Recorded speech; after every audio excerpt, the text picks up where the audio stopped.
السلام علیکم ورحمۃ اللہ وبرکاتہ۔ دیکھیے ناظرین محترم، یہ رمضان المبارک کا مہینہ ہے اور اس میں روزے رکھنے کا ایک الگ ہی لطف ہے۔ وہ یوں کہ اللہ تبارک و تعالیٰ نے جہاں روزے کو فرض فرمایا وہیں پر روزے کی فضیلت بھی بیان فرمائی، اور روزے کی فضیلت صرف دنیاوی طور پر یا پھر ثواب تو ملتا ہی ہے، لیکن اللہ تبارک و تعالیٰ کے انعامات میں یہ بھی اللہ تبارک و تعالیٰ کا فضل و کرم ہے کہ جہاں انسان کے ایمان اور اسلام میں مزید ترقی ہوتی ہے، اس کے ساتھ ساتھ روزہ جب انسان رکھتا ہے تو اس کے جسم کی اصلاح بھی ہو جاتی ہے، کیونکہ اللہ کے نبی صلی اللہ تعالیٰ علیہ وسلم نے ارشاد فرمایا لِكُلِّ شَيْءٍ زَكَاةٌ، کہ ہر شے کی زکوٰۃ ہے، وَزَكَاةُ الْجَسَدِ الصَّوْمُ، اور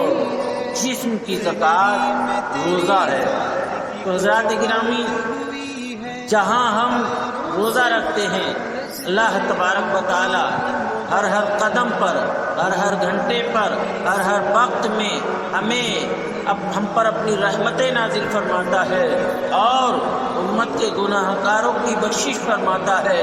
اور امت کے گناہ گاروں پر اپنا فضل و کرم فرماتا ہے۔ وہیں پر اللہ تبارک و تعالی نے یہ جو روزہ فرض فرمایا ہے، وہ جدید سائنس نے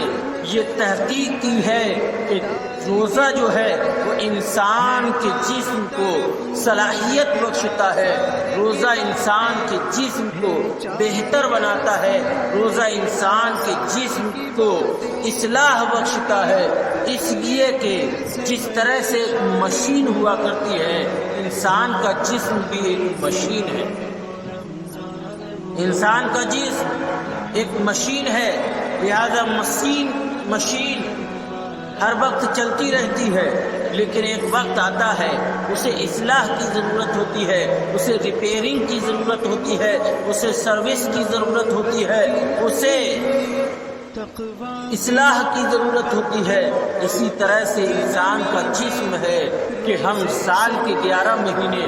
ہمارے جسم کے تمام اعضاء، ہمارے جسم کی تمام اشیاء، ہمارے جسم کی وہ تمام تر مشینری جو ہمارے جسم میں ہم کو آگے بڑھانے کا کام کرتی ہے، کھانا ہضم کرنے کا کام کرتی ہے، لہذا جیسے کہ ہمارے پھیپھڑے ہیں، ہماری آنتیں ہیں، ہمارے دانت ہیں، ہمارا منہ ہے، ہمارا حلق ہے، یہ تمام تر اشیاء جہاں ہمیں قوت بخشتے ہیں، ہمارے جسم کو طاقت و قوت بخشتے ہیں، ہمارے جسم کو آگے بڑھاتے ہیں، ہمارے جسم کو طاقتور بناتے ہیں، وہیں پر ایک وقت ایسا آتا ہے جب رمضان المبارک کا مہینہ آتا ہے، لہذا رمضان المبارک میں جہاں جسم کے کھانے کو روکا جاتا ہے، جہاں پانی کو کچھ وقت کے لیے روک دیا جاتا ہے، جہاں پر انسان کی جو مشین ہے اسے تھوڑا آرام و سکون ملتا ہے، لہذا وہیں پر اس کو بھوک بھی ستاتی ہے، اس کو پیاس بھی ستاتی ہے، لہذا انسان کے جسم میں، انسان کی باڈی میں کچھ ایسے جراثیم ہوا کرتے ہیں جو نقصان دہ ہوا کرتے ہیں، لیکن جب انسان کی جسم کی مشین کو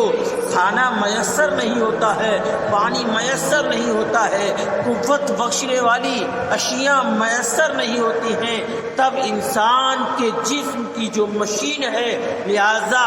وہ چیزیں جسم میں جو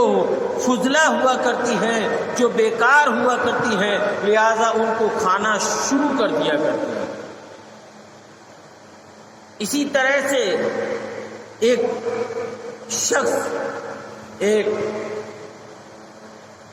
تحقیق کرنے والے نے تحقیق کی، لہذا اسے ایک بڑا انعام دیا گیا، ایک ایسا انعام دیا گیا جو پوری دنیا میں سب سے زیادہ سب سے بہترین انعام تھا۔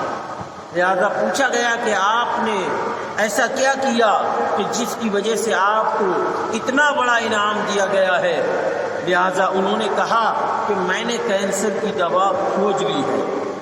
لہذا پوچھا گیا کہ آپ نے کینسر کی دوا کیسے کھوج لی؟ انہوں نے کہا کہ کینسر کی دوا تو نہیں بلکہ میں نے کینسر کا ممکنہ علاج کھوج لیا ہے۔ لہذا ان سے پوچھا گیا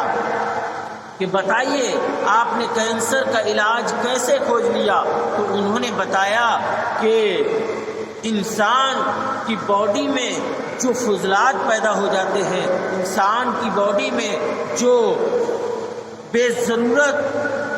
خون یا گوشت پیدا ہو جایا کرتا ہے، لہذا اس گوشت کو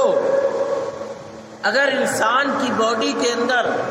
انسان کو 10 سے 15 گھنٹہ یا 10 سے 12 گھنٹے اگر کھانا نہ دیا جائے، لہذا تو انسان کی باڈی جب کھانا تلاش کر رہی ہوتی ہے، انسان کے اندر جو مشین ہوا کرتی ہے اس کے جسم کو چلانے والی، جب وہ کھانا تلاش کر رہی ہوتی ہے، جب وہ کھانا کھوج رہی ہوتی ہے، لہذا جب اسے کھانا نہیں ملتا ہے، جب اسے پانی نہیں ملتا ہے، تو اس کی باڈی کے اندر جو خراب اجزاء ہوتے ہیں، جو فضلات ہوا کرتے ہیں، وہ ان کو کھانا شروع کر دیا کرتی ہے، جس کی وجہ سے انسان کے جسم کی اصلاح ہو جایا کرتی ہے، اور انسان کے جسم میں جو گندا گوشت یا جو گندا خون ہوا کرتا ہے، لہذا اس کی باڈی اسی گندے خون کو یا گندے گوشت کو کھا جایا کرتی ہے۔ لہذا جب انسان کے جسم سے گندگی ختم ہو جایا کرتی ہے تو انسان وہ چیزیں یعنی وہ اسباب جو کینسر کے ہوا کرتے ہیں، لہذا وہ ختم ہو جایا کرتے ہیں۔ اسی وجہ سے انسان کینسر سے محفوظ رہ جایا کرتا ہے۔ لہذا انہوں نے بتایا کہ یہ انسان کو ایک دن میں 10 سے 12 گھنٹے یا کچھ اسی کے آس پاس کرنا چاہیے۔ لہذا پوچھا گیا یہ کتنے دن تک کرنا چاہیے؟ تو انہوں نے کہا 20 سے 25 دن تک، ایک سال میں 20 سے 25 دن تک ایسا کرنا چاہیے۔ اگر انسان ایسا کرتا رہا تو اس کی باڈی جو ہے، اس کی جسم کی مشین جو ہے، لہذا وہ کھانا طلب کرے گی، وہ کھانا تلاش کرے گی، لہذا جب کھانا اس کو نہیں ملے گا تو وہ جو انسان کی باڈی میں، انسان کے جسم کے اندر جو بیکار خون بھرا ہوا ہے یا بیکار گوشت بھرا ہوا ہے، انسان کے جسم کے اندر جو فضلات ہیں، لہذا ان کو اس کی باڈی کھا جایا کرتی ہے، جس کی وجہ سے انسان کینسر سے محفوظ رہا کرتا ہے۔ لہذا تو معلوم یہ ہوا کہ روزہ صرف اپنے رب کی عبادت ہی نہیں بلکہ اپنے جسم کی اصلاح کا نام بھی ہے۔ اپنے رب کی عبادت تو کی جاتی ہے، اپنے رب کی رضا پر عمل تو کیا جاتا ہے، لیکن اس کے ساتھ ساتھ انسان اپنے اعمال اچھے کر لیا کرتا ہے، متقی بن جایا کرتا ہے، پرہیزگار بن جایا کرتا ہے، اور ساتھ ہی ساتھ اس کے جسم کی اصلاح بھی ہو جایا کرتی ہے۔ اس کے جسم میں